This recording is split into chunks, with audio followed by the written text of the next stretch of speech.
7 بحور من شواطئها تلف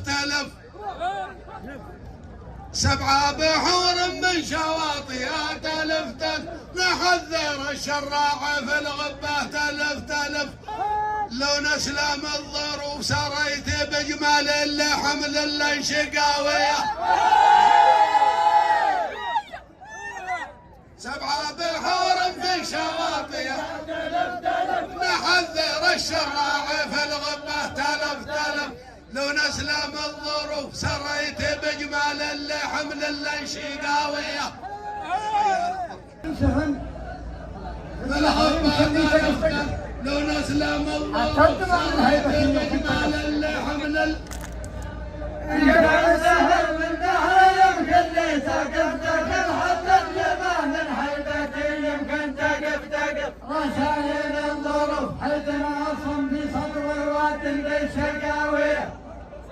رأيت بجمال الحمل اللنش قاوية ايوه خلاص نلقاه ايوه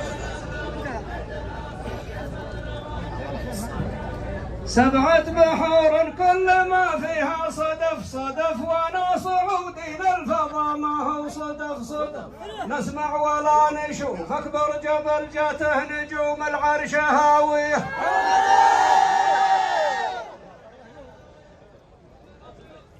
7 بحور كل ما فيها صدف وانا صعودي للفضا ما هو صدف نسمع ولا نشوف اكبر جبل جاته نجوم العرش هاويه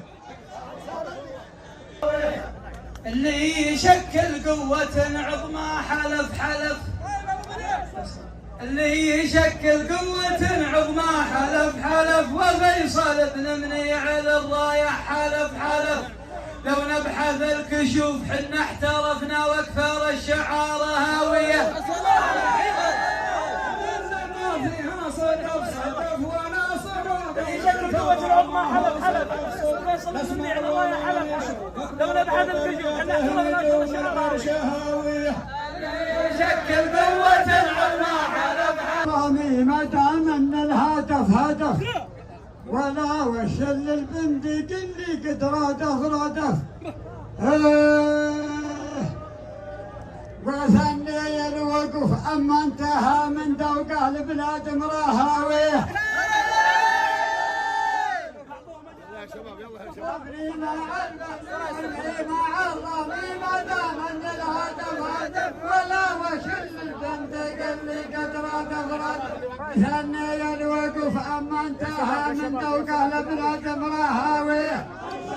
لطيف من المعنى يتلف مالي على طيوف من المعنى تلف لكن ابو ابراهيم في المحضر وقف ما نشري الوقف ولا قبل الكلمه بين الشعر رهاويه تواجهنا يا ولد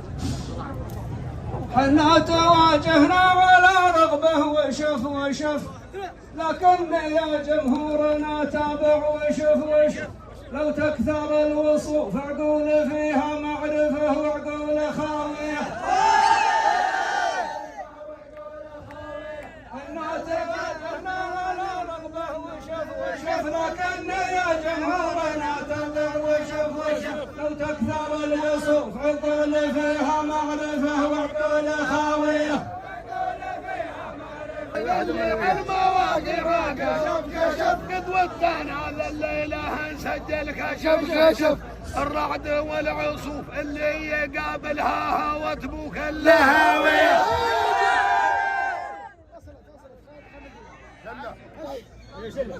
الشاعر اللي قال هذا الليله نسجل كشف الرعد والعصوف اللي يقابلها هوت بوك اللهاويه احتم الميدان بس نصب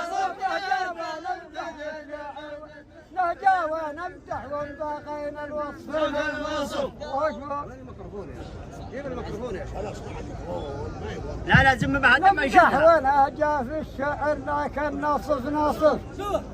الله اكبر يا طوفين يا طوف يا شباب شاعر حسن جابر شاعر احمد الويمني